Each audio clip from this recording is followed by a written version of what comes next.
우리 시간 예배를 위해서, 말씀을 위해서 함께 마음을 모아 기도하는 시간 갖도록 하겠습니다. 함께 기도하겠습니다. 우리 주님이시구나.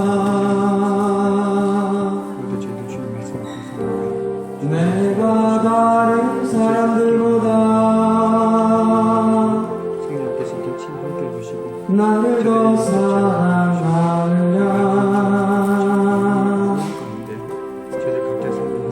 하고 주님을 모르셨네. 요한의 아들시구나.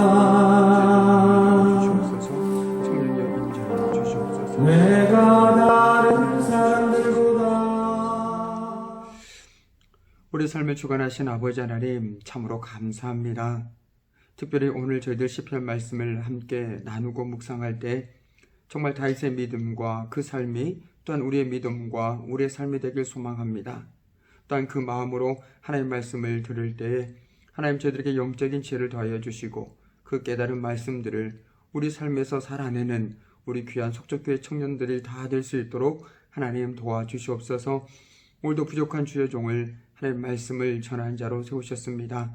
주의 종의 모습은 감춰주시고 오직 하나님 말씀만이 우리의 심령 가운데 새겨질 수 있도록 주님 친히 역사하여 주시옵소서. 모든 것을 주님께 온전히 의탁하오며 감사드리며 예수 그리스도 이름으로 기도드립니다. 아멘. 사랑하는 속적교회 청년부 친구들 한 사람 한 사람을 주님의 이름으로 축복하고 또한 사랑합니다. 우리가 예배가 시작된 지 벌써 한 2주 정도 된 것 같은데요. 아직도 여러 가지 사정들로 인해서 함께 만나지 못한 우리 믿음의 지체들이 있습니다.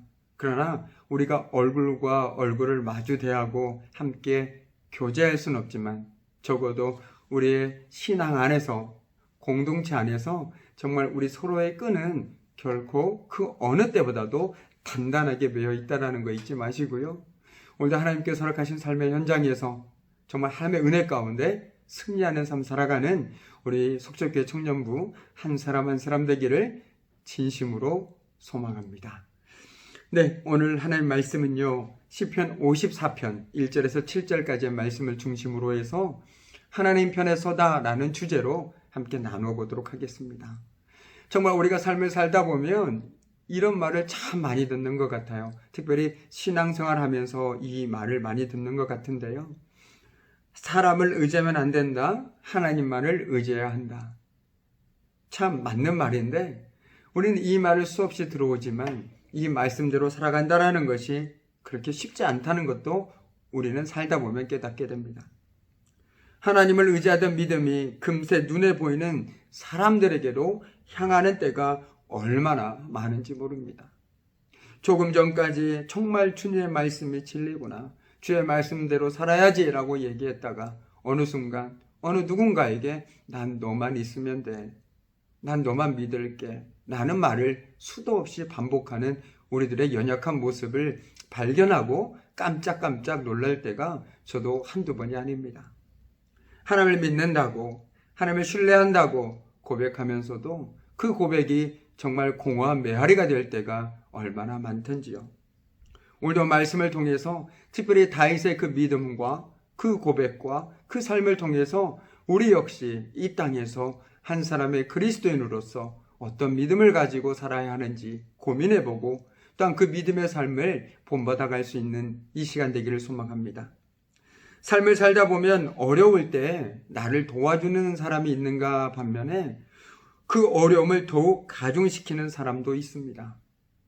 지금 다윗도 그런 어려움을 당했습니다. 사울 왕에게서 도망쳐서 은신하던 다윗을 밀고 하던 사람이 있었습니다. 시편 54편의 표제에 등장하는 10사람들이 바로 그런 사람들입니다.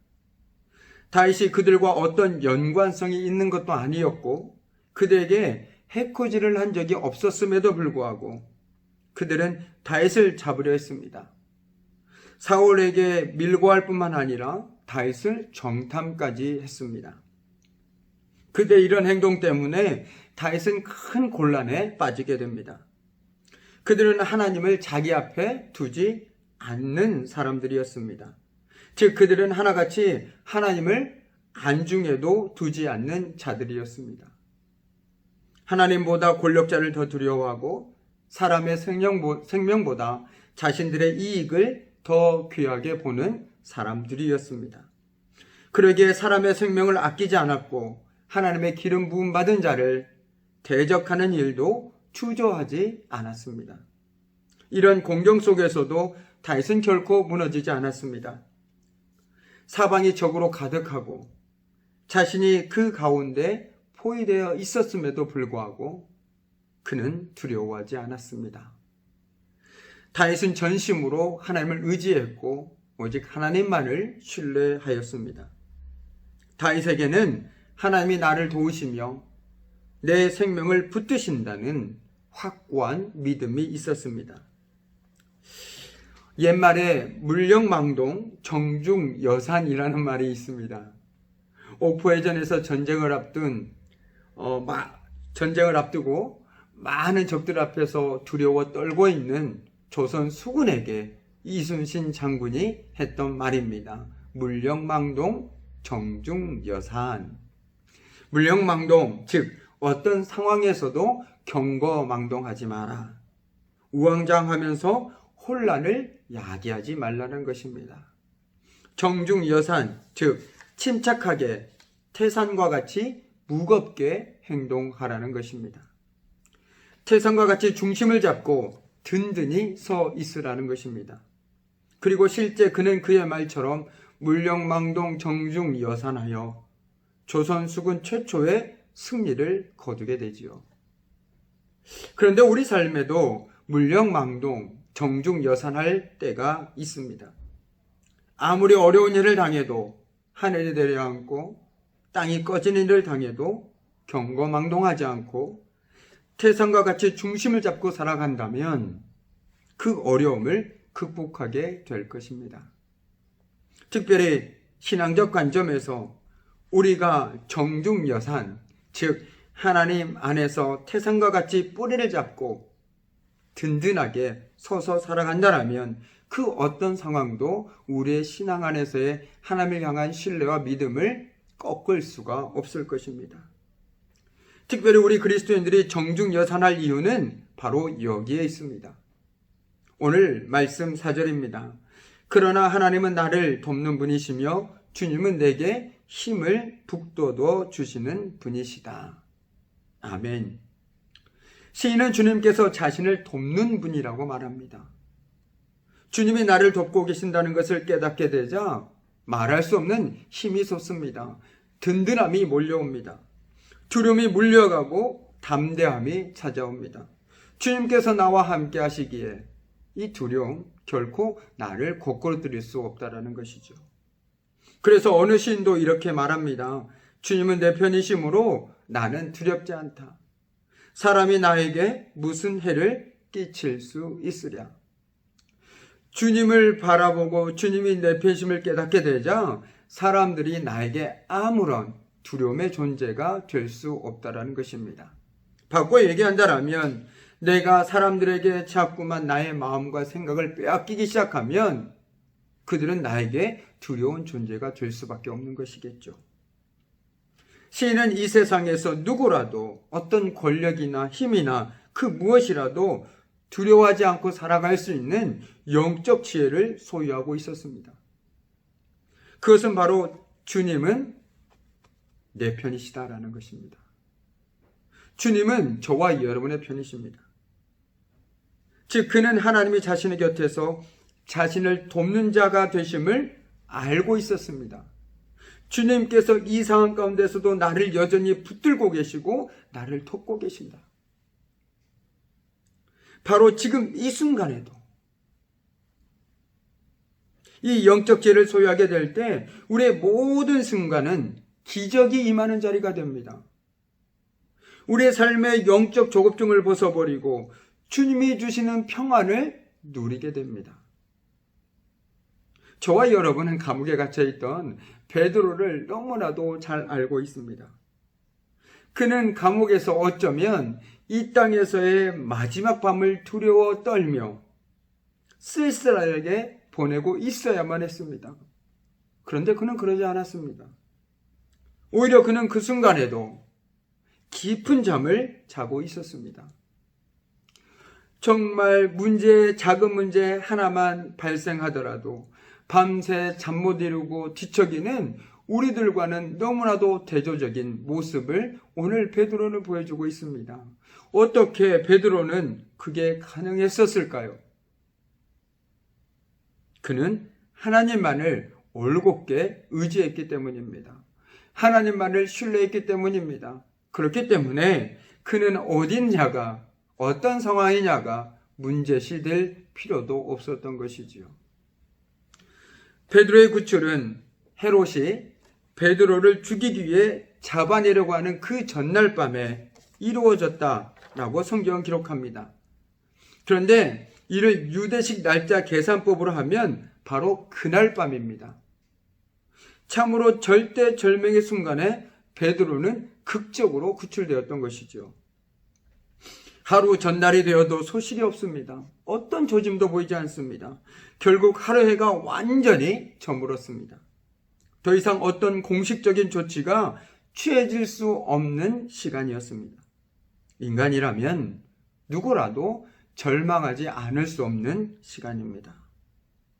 어쩌면 생애 가장 힘든 순간일지도 모르겠습니다. 아무런 일도 일어나지 않을 것 같은 바로 그 순간들입니다.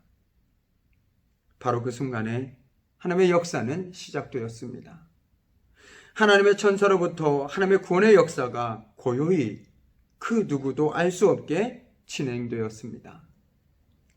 베드로 자신도 감옥에서 다 나와서야 자신이 구출된 사실을 정신 차리고 알게 되었습니다. 이것이 바로 우리를 구원하시는 하나님의 방법입니다. 우리 삶 가운데 일하시는 하나님의 방법입니다. 우리가 작은 시련 앞에서도 왜 좌절하고 낙심하고 두려워합니까? 바로 구원하신 하나님을 믿지 못하고 또 이와 같은 하나님의 구원의 방법에 익숙해 있지 않기 때문입니다. 그리고 내 방식, 내 방법만을 머릿속에 두기 때문입니다. 제가 늘 말씀드린 것처럼 우리는 하나님을 결코 다 알 수가 없습니다. 부분적으로밖에 알 수가 없는 것이겠죠. 하나님이 언제 어떻게 역사하시는지도 우리는 알지 못합니다. 그렇게 우리 믿음의 사람들에게 소망이 있고 희망이 있습니다. 어떤 상황에 있든지, 내가 어디에 있든지, 무슨 일을 하든지. 정말 하나님을 신뢰한다라면 우리 역시 베드로처럼 언제 어디서나 태평할 수 있지 않을까 싶습니다. 불안해하거나 염려하거나 두려워하지 않을 수 있습니다. 오히려 어떤 상황에서도 하나님을 기대할 수 있습니다. 하나님께서 어떻게 일하실까? 언제 일하실까? 이것이 바로 하나님의 신비요, 믿음의 사람들의 신비입니다. 다윗은 신실하신 하나님을 신뢰했습니다. 그 믿음은 둘 가운데 하나를 선택하도록 다윗을 이끌어갑니다. 다윗의 생명을 해치려고 수색하는 사람들과 자신의 생명을 붙들어 주시는 하나님 중 어느 쪽에 마음을 집중할 것인가 하는 선택입니다. 어디에 내 마음을 두고 살아갈 것인가? 원수들은 눈에 보이고 하나님은 눈에 보이지 않지만 다윗은 누가 더 큰 능력을 가지고 있는지 확실히 알았습니다. 그렇게 주저하지 않고 하나님 편에 거하기로 결심했습니다. 자신의 생명을 쫓는 사람들을 보면서 두려워하기보다 자신의 생명을 붙드시는 하나님을 신뢰하면서 평안을 누리기로 선택했습니다. 왜냐하면 그는 지난날 온갖 어려움에서 그를 건져주시고 원수들의 멸망을 보았기 때문입니다. 우리는 시편 62편을 통해 다윗의 동일한 고백을 들을 수 있습니다. 하나님만이 우리의 피난처시니 백성아 언제든지 그 말을 의지하고 그에게 너의 속마음을 털어놓아라. 다윗이 이 시를 고백하고 있는 상황은 다윗이 바로 압살롬의 반역으로 인하여 도망자 신세였을 때입니다. 그 절대절명의 순간에 다윗은 하나님만이 우리 피난처 되심을 선포했습니다. 그러므로서 다윗 자신뿐만 아니라 이 시를 듣고 있는 모든 이들에게 항상 하나님 말을 의지하라고 권면하고 있습니다. 마음에 있는 걱정일랑 하나님께 쏟아 놓으라 말합니다. 언제든지 그만을 의지하라. 이 말은 곧 항상 하나님을 신뢰하고 담대히 모든 일을 하나님께 맡기라라는 의미를 내포합니다. 언제든지라는 말 속에는 예가 없다라는 것이죠. 즉 다윗은 하나님의 백성은 시간과 장소를 초월하여 항상 하나님을 의지해야 함을 우리에게 교훈해 줍니다. 또한 이는 다윗의 삶의 고백이요 그의 삶 자체였습니다. 지난날 그에게 베풀어 주셨던 하나님의 은혜, 그분이 행하셨던 일을 기억하였기에 이처럼 그는 담대하게 고백할 수 있었습니다. 시인은 흔들리는 자신이 아니라 신실하신 하나님을 신뢰하기로 마음먹었습니다. 대적들이 흔들리는 시인을 주목하여 기뻐할 때 시인은 하나님의 성품과 지금까지 그분이 베푸신 일에 대한 경험에 주목하기로 결심합니다. 다윗은 우리로 하여금 과거의 경험으로부터 하나님을 신뢰하는 법을 배우라고 권면합니다. 우리로 하여금 지금 직면한 문제에서 눈을 돌려 하나님을 바라볼 것을 얘기하고 있습니다. 이제 말씀을 마무리 짓도록 하겠습니다. 우리 삶도 다윗의 삶과 별반 다를 바가 없을 것입니다. 하나님보다 현실의 문제에 더 집중할 때 우리는 우리에게 찾아오는 두려움을 더 신뢰하게 됩니다. 그 일이 꼭 일어날 것처럼 보입니다. 마치 그 두려움과 염려하는 일들이 현실화된 것처럼 느껴집니다. 조바심을 느끼게 되고 두려움의 포로가 되어버립니다. 영적 조급증에